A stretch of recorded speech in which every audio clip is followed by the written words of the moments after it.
Bonjour, J.D. Vance est rentré aux États-Unis.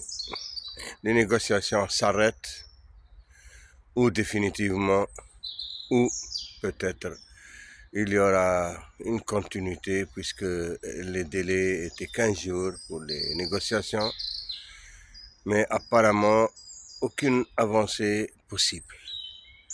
Les 15 points américains et les 10 points iraniens sont totalement incompatibles. Les Iraniens savent ce qu'ils veulent exactement. Et les Américains insistent pour une dénucléarisation, arrêter le programme nucléaire, limiter les missiles à une portée défensive de 200 ou 300 km. Et cela n'est pas possible pour les Iraniens. Les Iraniens qui ne font nullement confiance aux États-Unis ni à Israël. Et ils ont déjà eu la preuve de la perfidie des Américains et des Iraniens qui ne cherchent qu'à les désarmer pour pouvoir après les attaquer. Et là, ils étaient prêts. Donc ils sont partis pour les négociations, mais avec des conditions d'abord de lever des sanctions. Les Américains semblent avoir accepté en coulisses, mais le cas prouve que ce n'est pas vrai, il n'y a pas eu de levée de sanctions. Et les Américains voulaient profiter de cela pour déminer le détroit d'Ormuz, apparemment qui a été miné par les Iraniens. Et ils ont envoyé deux destroyers pour nettoyer. Les Iraniens les ont menacés. Et voilà, donc on retourne au point de départ, où la guerre va continuer de plus belle, où il y aura des négociations plus avancées, où chacun va descendre de l'arbre et donner plus de concessions. Les Iraniens semblent décidés à aller jusqu'au bout. Les Chinois et les Russes sont avec eux jusqu'au bout. Et ils ont envoyé déjà des missiles. Apparemment, les Russes, cette fois-ci, sont allés loin. Ils ont envoyé des missiles Sarmat dans certaines têtes nucléaires, apparemment, stratégiques ou tactiques. Et les Chinois ont envoyé des missiles anti-aériens qu'on peut porter sur le dos, style Stinger. Ce sont des marques chinoises très performantes. Et voilà, les Iraniens s'arment de plus en plus. Les Américains qui étaient à bout de souffle et de missiles anti-aériens, les radars ont été détruits, des missiles en nombre incalculable sont dépensés dans cette guerre, puisque pour arrêter un missile iranien ou yéménite, il fallait 2 ou 3 missiles anti-aériens. Et les Israéliens, comme ils dépensaient de la poche des Américains, donc ils se donnaient à cœur joie. Les pays du Golfe pareillement. Donc, le lot de missiles anti-aériens s'est vite épuisé. Maintenant, il faut reconstituer les stocks. Est-ce qu'ils ont les capacités, même de production, pour suivre le rythme des Iraniens? Ce qui serait vraiment étonnant parce que tous les analystes sincères disent que les Américains ne peuvent plus continuer cette guerre. Alors, est-ce qu'ils vont aller vers le nucléaire? En tout cas, les Iraniens se sont préparés avec l'aide des Russes, des Chinois et de la Corée du Nord qui avait déjà précédé tous dans ce domaine. Où le monde va aller dans une catastrophe nucléaire où tout le monde sera perdant, où il y aura finalement du bon sens. Qui va injecter ce bon sens? J.D. Vance voulait peut-être éviter cette guerre et il est parti, mais D'ailleurs, les Iraniens ont refusé de négocier avec Steve Witkoff et Jared Kushner, mais quand même, Trump a tenu à coiffer J.D. Vance avec ces deux larrons, ces deux juifs qui sont plus pour les intérêts d'Israël que pour les intérêts américains. D'ailleurs, ils sont dénoncés aux États-Unis. Tucker Carlson, Candace Owens, Alex Jones, Marjorie Green Taylor, et beaucoup, le colonel McGregor, le colonel Wilkinson, Scott Ritter, tous ces lanceurs d'alerte qui alertent le peuple américain sur les dangers qu'il court avec Israël et que Israël est aux commandes dans leur pays, sont en train de drainer un monde fou derrière eux. Réunis tous, ils ont peut-être plus de 70 ou 80 ou même 100 millions d'auditeurs aux États-Unis. Donc l'affaire devient très grave aux États-Unis. D'ailleurs, dans un dernier sondage, 82% des jeunes de 18 à 49 ans sont contre les Israël et plus pour la Palestine. Dans les démocrates, mais aussi dans les républicains, le taux est de 61%, donc du jamais vu. Et même dans la prochaine campagne de mi-mandat pour les sénateurs et les députés, il paraît qu'il y a même ceux qui vont se présenter sous le slogan de pas d'ingérence israélienne dans la politique américaine. Et ils refusent l'aide de l'AIPAC et des lobbies israéliens, ce qui ne s'est jamais vu dans l'histoire des États-Unis. Donc, ça se retourne, l'opinion américaine se retourne et c'est très très grave pour Israël. Et d'ailleurs, même en Europe, on a vu l'Espagne, l'Irlande a chassé même l'ambassadeur israélien. L'Espagne, elle a montré, elle a prouvé même par les actes que vraiment Israël devient une gangrène, un cancer pour le monde. D'ailleurs, c'est ce qu'a dit le ministre de la Défense pakistanaise, Khwaja Mounir Asif, a dit que Israël est un cancer pour l'humanité. Elle pousse à la guerre et ils veulent la destruction du monde entier. Ils sont en train de saboter les négociations de paix dès le début. Et peut-être ils sont arrivés à saboter ces négociations de paix qui se tiennent au Pakistan. Maintenant, Trump, qu'est-ce qu'il va faire? Est-ce qu'il va échapper à l'emprise d'Israël, du Mossad, des dossiers Jeffrey Epstein? Surtout que sa femme Melania a fait une conférence de presse pour la première fois. Ça a étonné tout le monde. Elle dit qu'elle n'a rien à voir avec Epstein. C'est pas Epstein qui l'a présenté à Trump comme le disent les journaux. Et parce qu'on pensait que le Mossad faisait pression sur Trump à cause de Melania. Et d'ailleurs, Melania a des problèmes énormes avec Jared Kushner et avec sa femme Ivanka, la fille de Donald Trump.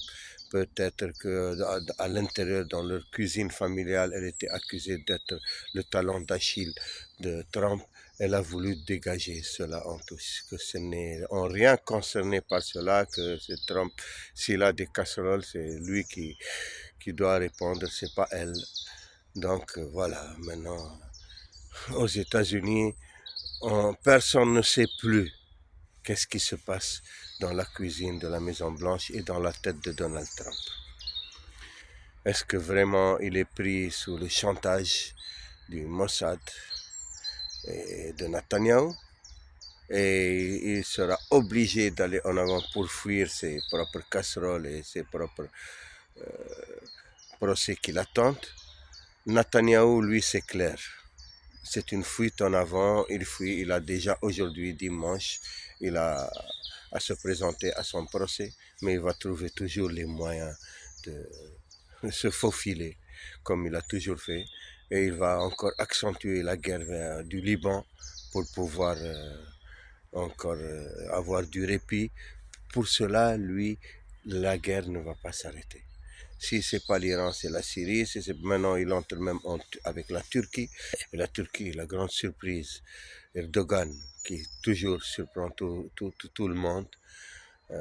En Turquie, il y a eu une plainte contre 35 dirigeants d'Israël, dont à la tête Netanyahou, Ben Arfir, Smotrich.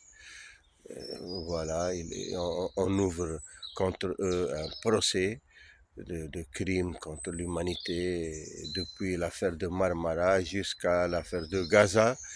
Et c'est peut-être la Turquie, elle est dans l'OTAN, elle est dans la Cour pénale internationale, donc peut-être ils vont lancer encore plus loin les accusations avec des mandats d'arrêt.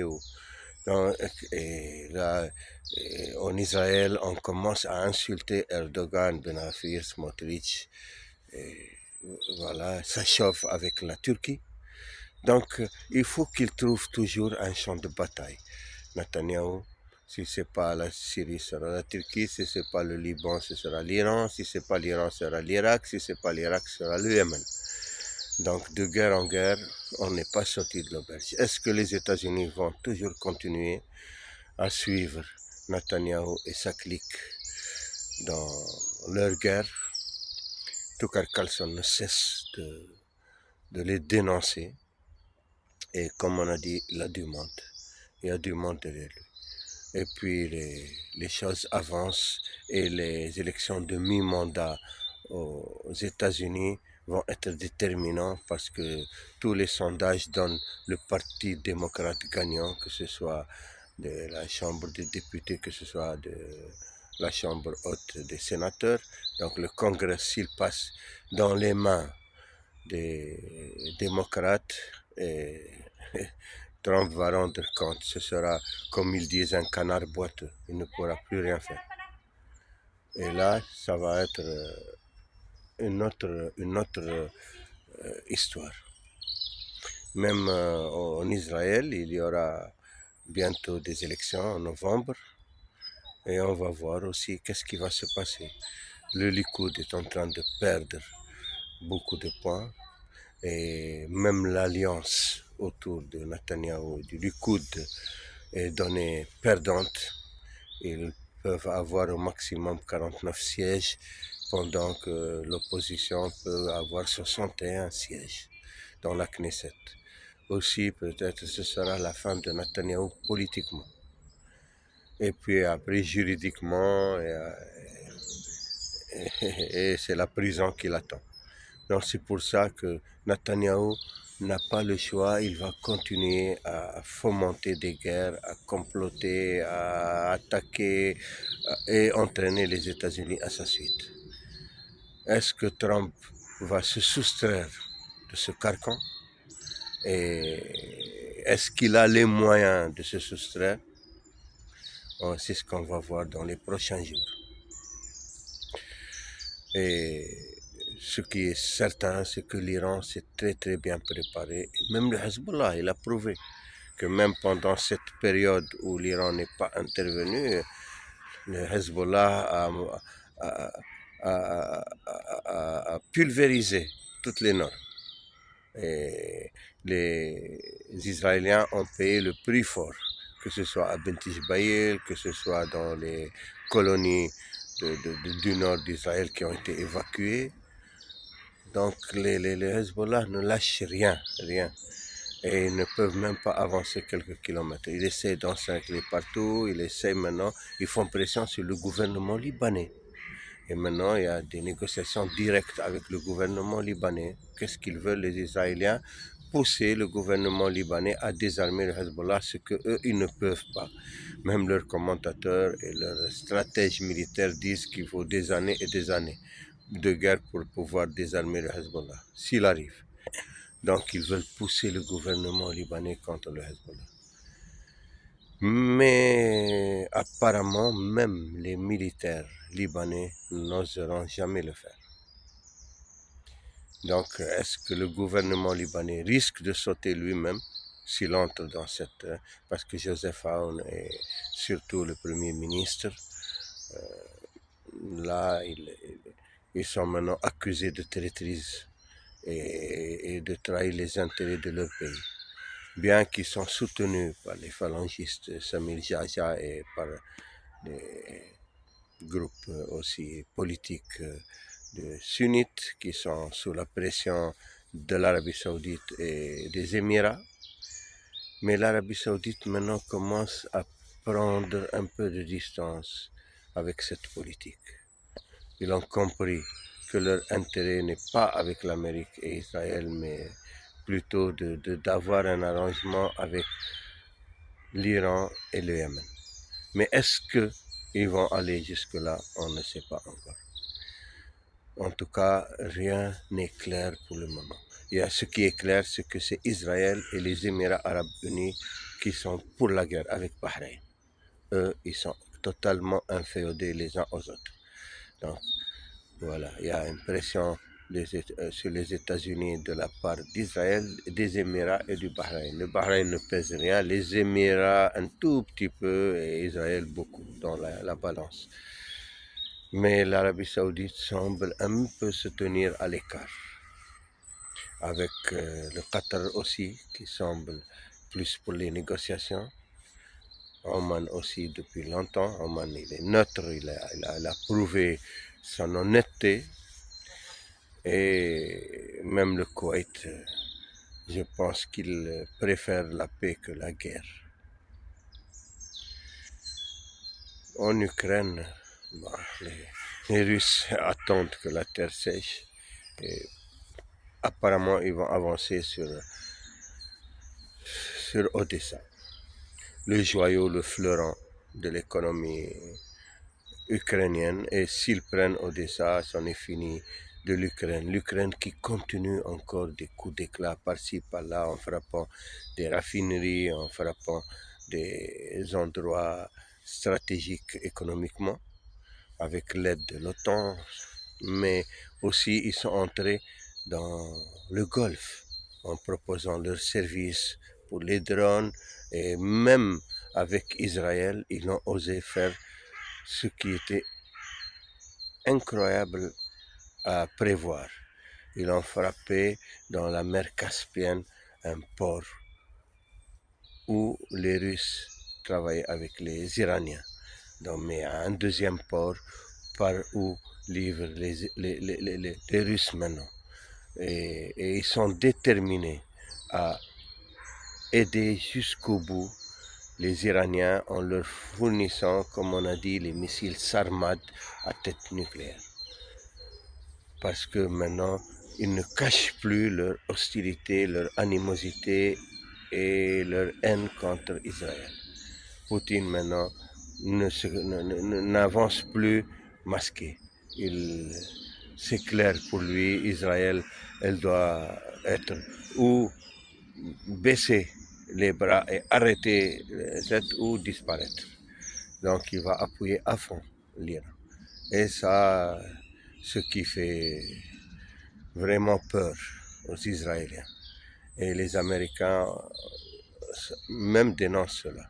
Ils sont en train d'accuser la Russie d'aider l'Iran et de leur fournir toutes les armes nécessaires pour finir cette guerre avec Israël.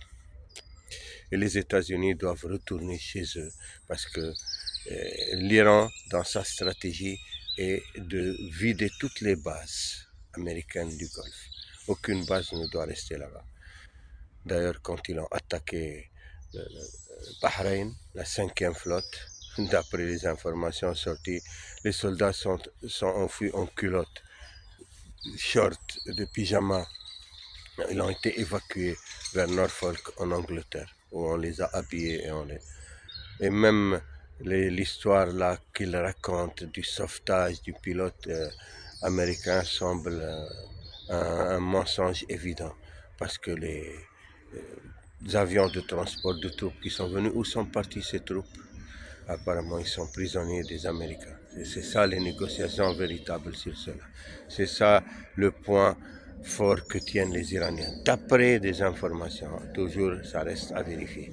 Mais apparemment, il y a une crédibilité probable sur cela. Et même l'aviateur là il est dans les mains des Iraniens. Mais la suite des événements nous édifiera. À bientôt.